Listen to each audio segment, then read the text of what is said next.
She called my dam inspections a jobs program for old engineers. FERC pulled the operating license within a week, but I'm getting ahead of myself. Tuesday afternoon, Preston Hayes' office, except it wasn't really an office. 3 months ago, it was the conference room next to mine. He'd had maintenance tear out the table and chairs his first week, put in a standing desk and a whiteboard covered in words like scalable and agile and overhead optimization.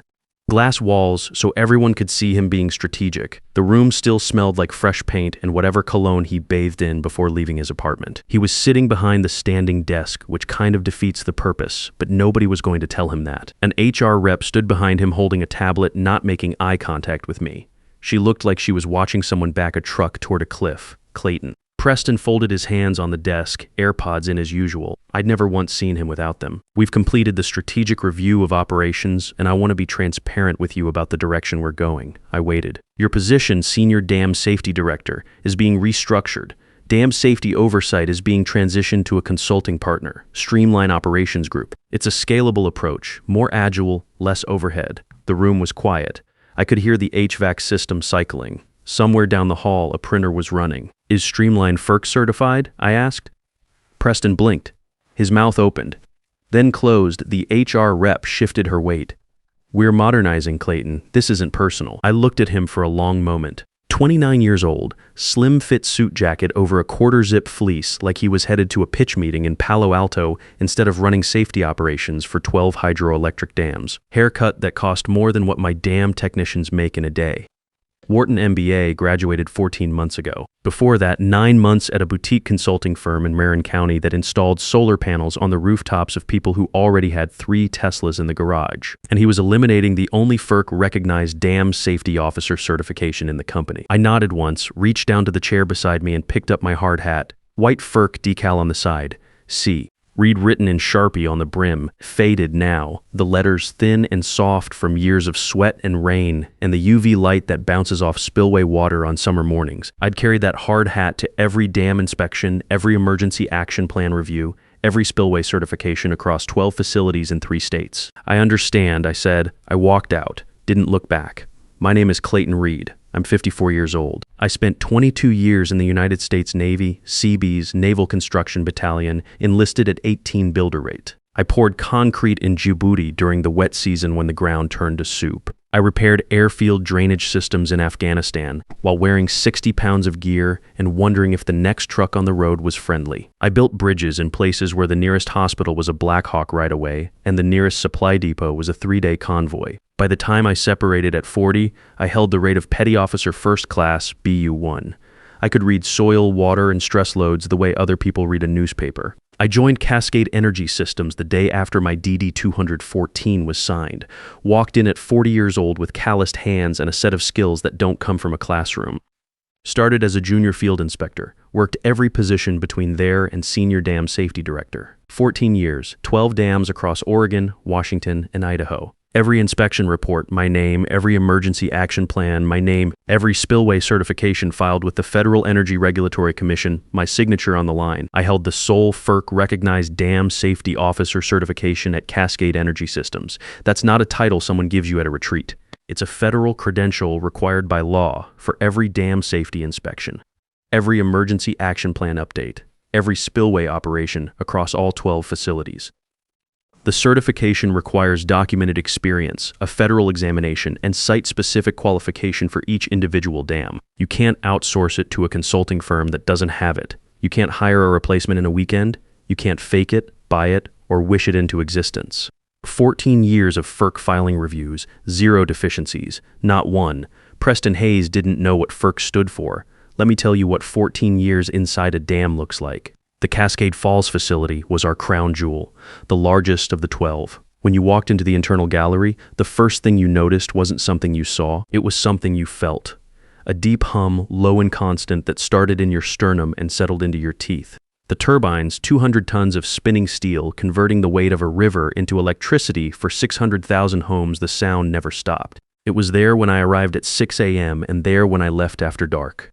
The tunnels inside the dam structure smelled like river water and old concrete and rust inhibitor, a metallic sweetness that coated the back of your throat.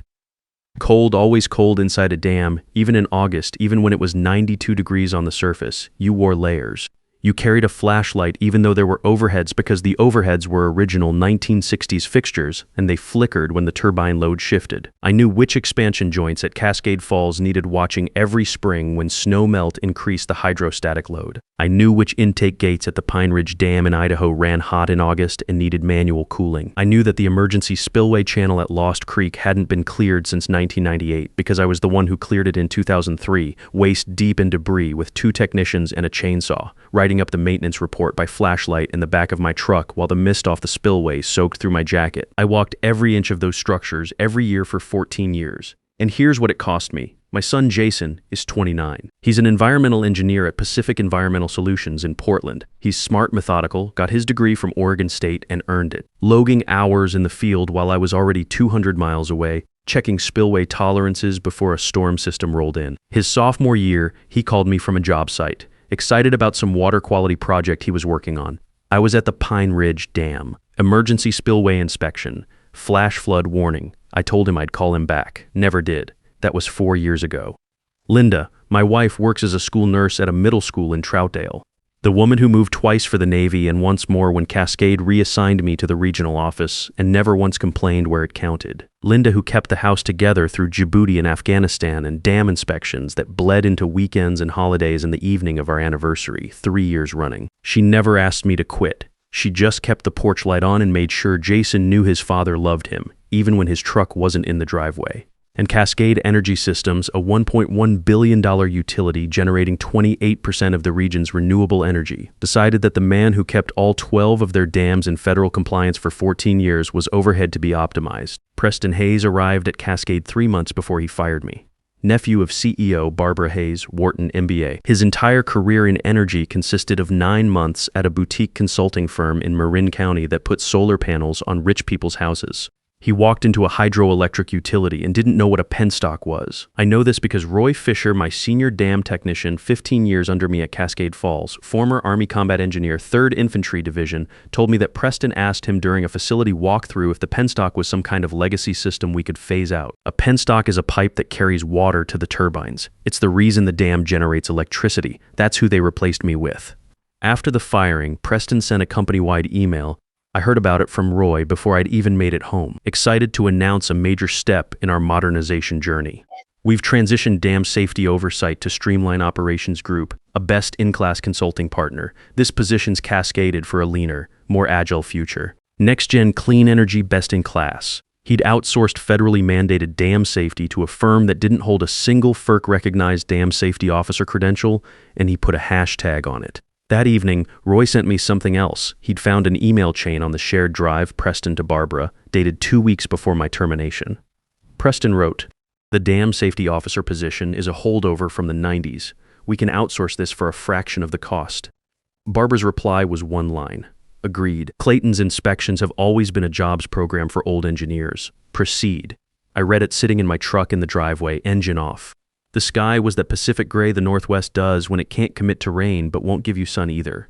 Linda's kitchen light was on through the front windows. I could see the warm yellow of it reflecting in the wet pavement. A jobs program for old engineers, 14 years, 0 deficiencies, 12 dams, 3 states. Every inspection, every emergency plan, every spillway certification. 14 years of crawling through tunnels and driving mountain passes and keeping the lights on for 600,000 homes. A jobs program. I set the phone face down on the console.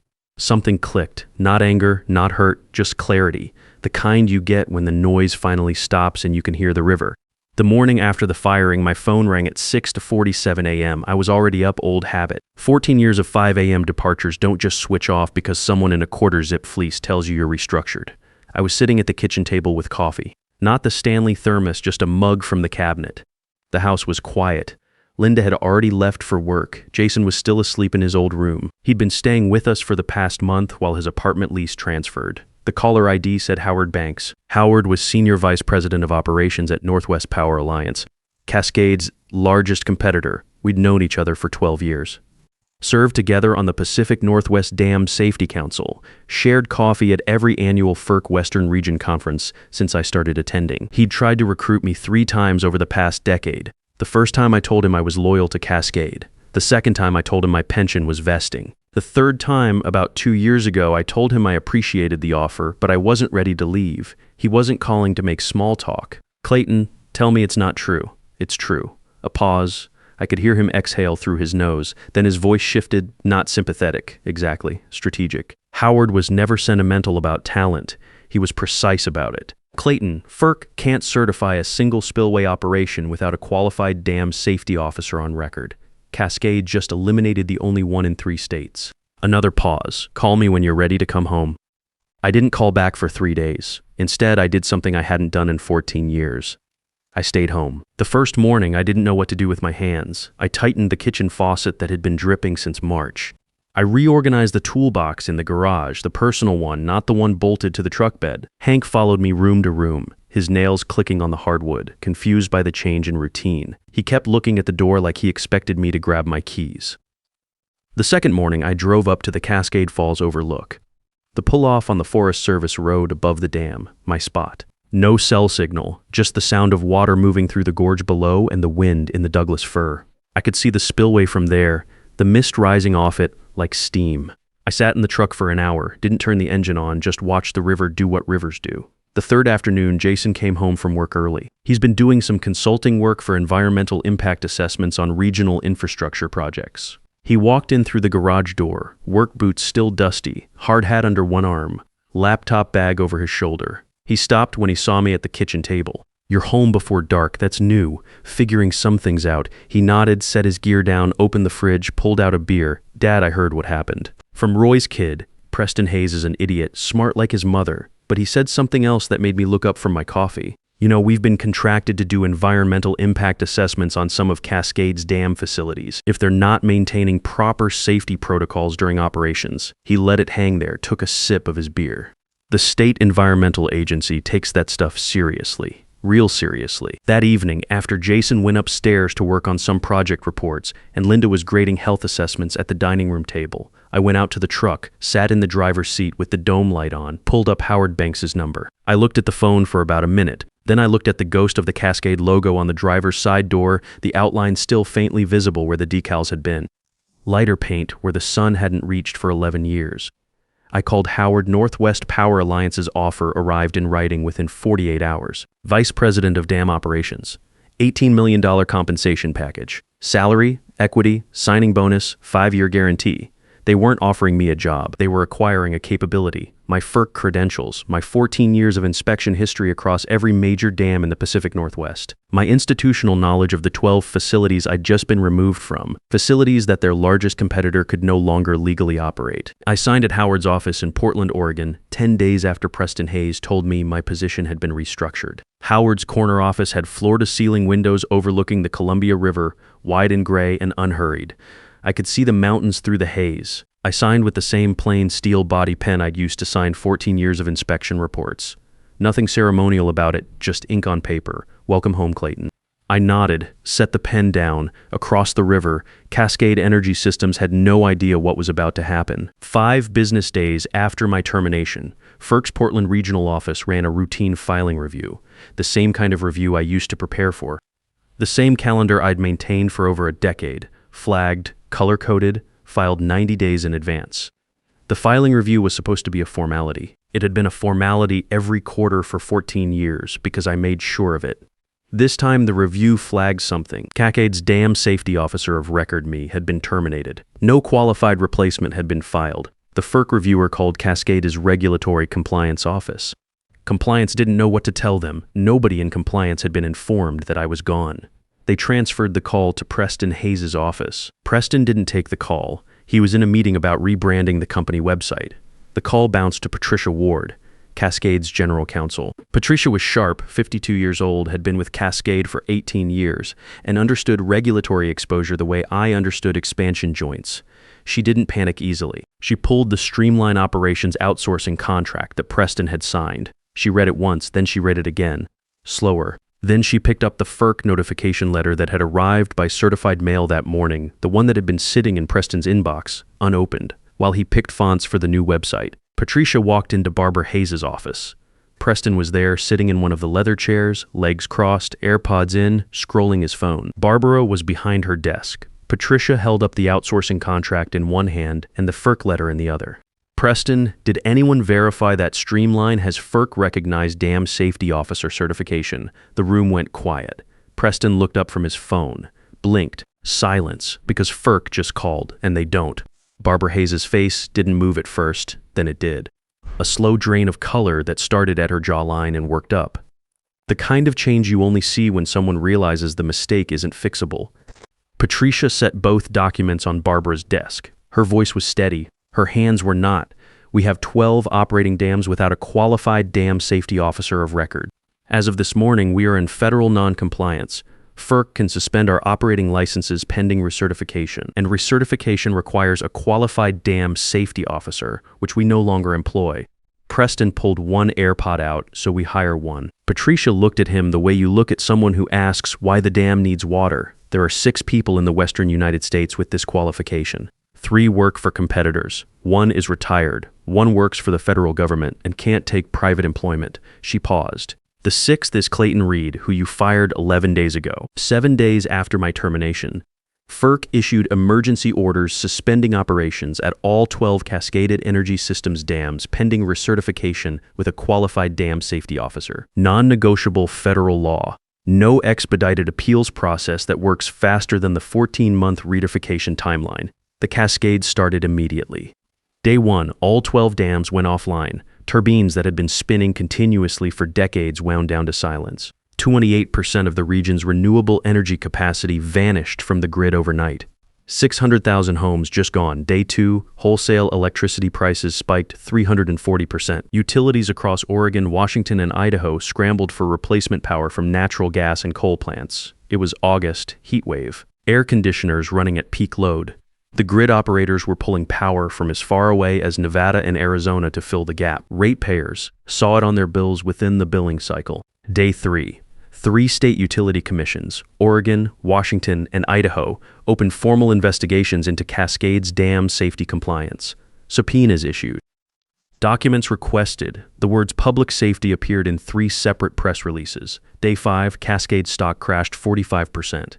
$890 million in market value, gone. Evaporated like mist off a spillway, except mist comes back. This wasn't coming back. Day 7, Preston Hayes' company-wide email, the one about the modernization journey and the best-in-class consulting partner, was screenshotted and circulated on every industry news site and energy trade publication in the country. Side by side with the FERC enforcement action. The headline on Utility Week wrote itself. Cascade Energy VP outsources dam safety to uncertified firm. FERC shuts down all 12 facilities. The hashtag was still there. Next-gen clean energy sitting right next to a federal enforcement order. Preston tried to hire a replacement dam safety officer. He discovered what Patricia had already told him. 6 qualified people in the western United States. 3 already employed by competitors who weren't about to let them go.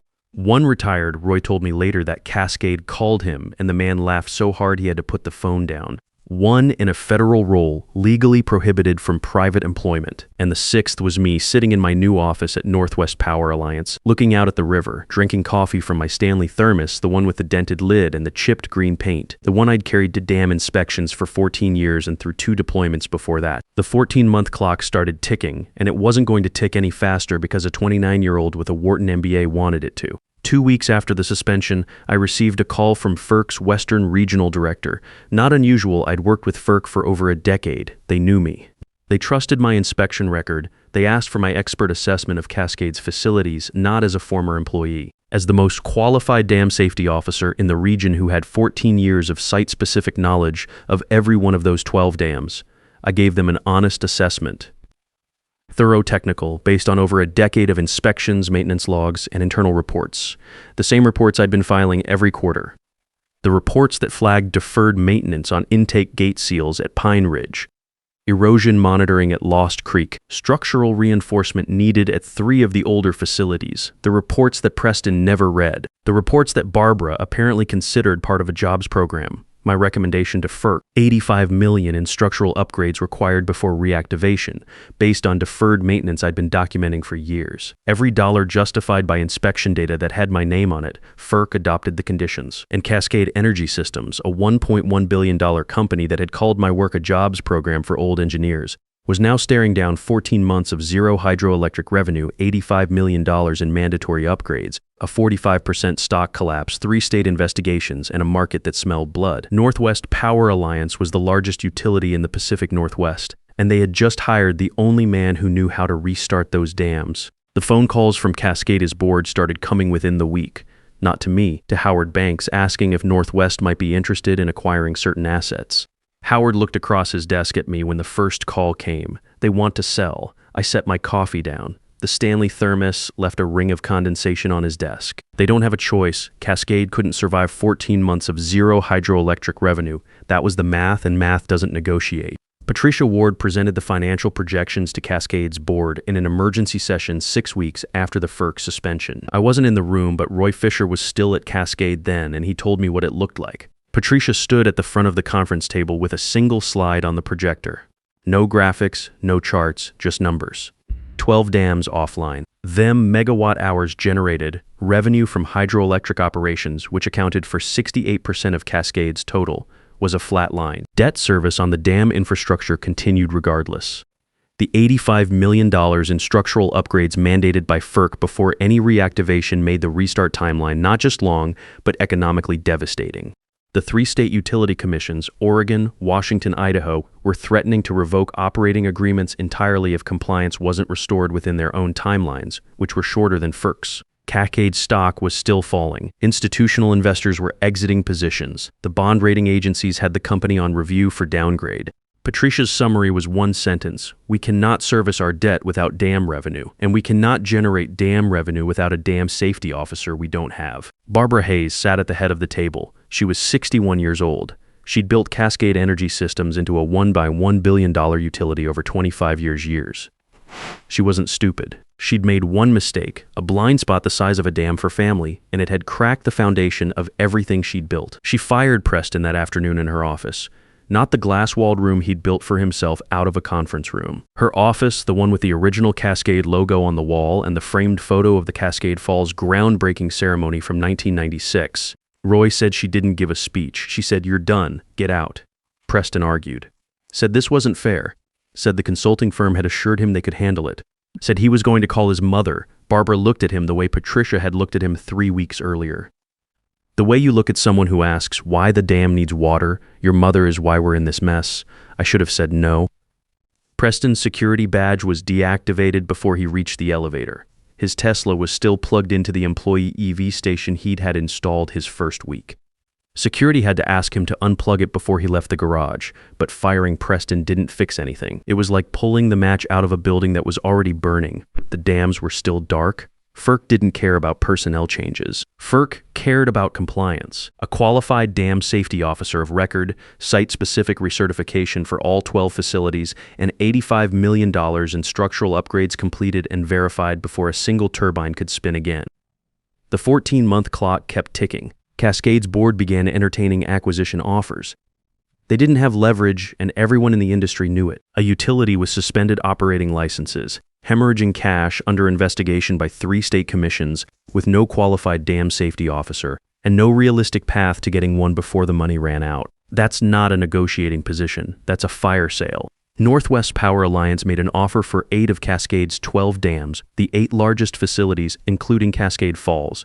The offer was at a 71% discount to assessed value. Cascade's board voted to accept, unanimous, not because they wanted to, because the alternative was bankruptcy. And bankruptcy would mean all 12 dams going to auction where they'd sell for even less. The signing took place at Northwest Power Alliance headquarters in Portland. 4th floor, corner conference room, floor-to-ceiling windows looking out at the Columbia River, wide and gray and patient.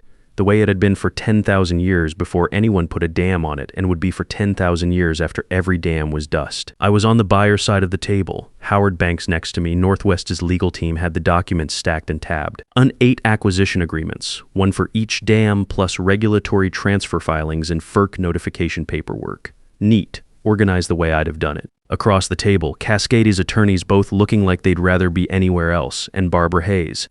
She didn't look at me when she sat down. I didn't expect her to. There was nothing performative about this moment. No speeches, no accusations, no settling of scores. Just paperwork and signatures and the sound of the river outside the glass, Barbara signed first. Quick, mechanical, the way you sign something when you've already done the grieving and just want it over with. Her pen moved across 8 sets of documents without pausing. She set the pen down and folded her hands in her lap.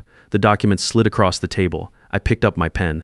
Plain steel body, nothing special. The same kind I'd used to sign inspection reports for 14 years. FERC filings, emergency action plans, spillway certifications. I'd signed thousands of documents with pens exactly like this one. They were the kind you buy in a 10-pack at the office supply store. The kind that works every time because there's nothing fancy about it to break. I looked at the first document, Cascade Falls Hydroelectric Facility. The dam I'd walked through 1,000 times, the dam where the turbine hum settled into your teeth. These were my dams. They always were. I signed each document. 8 dams. 8 facilities I'd protected for over a decade. The spillways I'd inspected in the rain. The tunnels I'd crawled through in the dark. They were mine to protect again. Now, just under a different logo. I didn't say anything to Barbara. She didn't say anything to me. She stood, collected her copies, and walked out. Her attorneys followed. The conference room door closed with a soft click. Howard looked at me. Didn't say anything for a moment then. You good? I'm good. That was enough. The aftermath played out over the following months.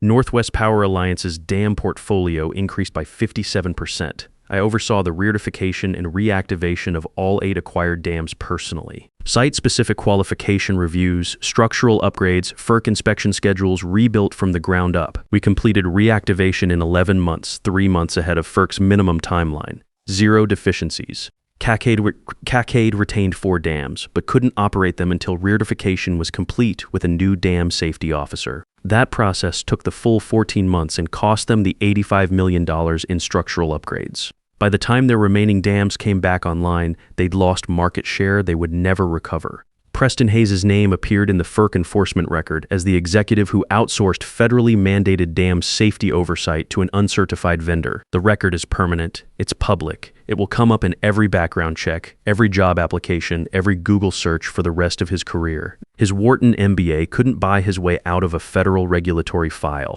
Roy Fisher resigned from Cascade 3 weeks after the acquisition and joined Northwest under me as senior dam technician at the Cascade Falls facility. He brought 2 other technicians with him.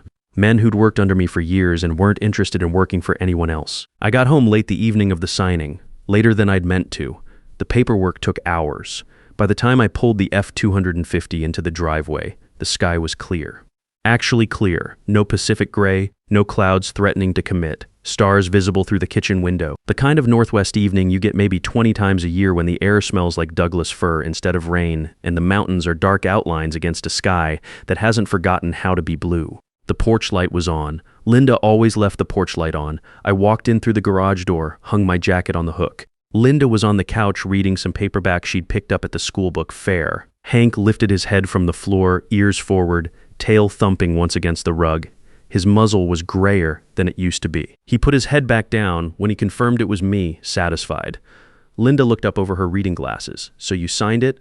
I signed it. She nodded, held my eyes for a moment, the way she does when she's reading something deeper than what I said. 24 years of marriage. She didn't need me to explain what the day had felt like. She already knew. She set her book down on the cushion beside her. Jason called.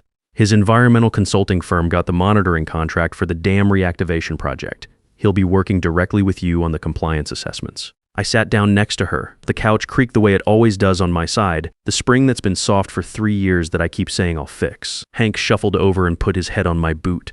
Warm weight, steady breathing. That's good, I said. I meant it.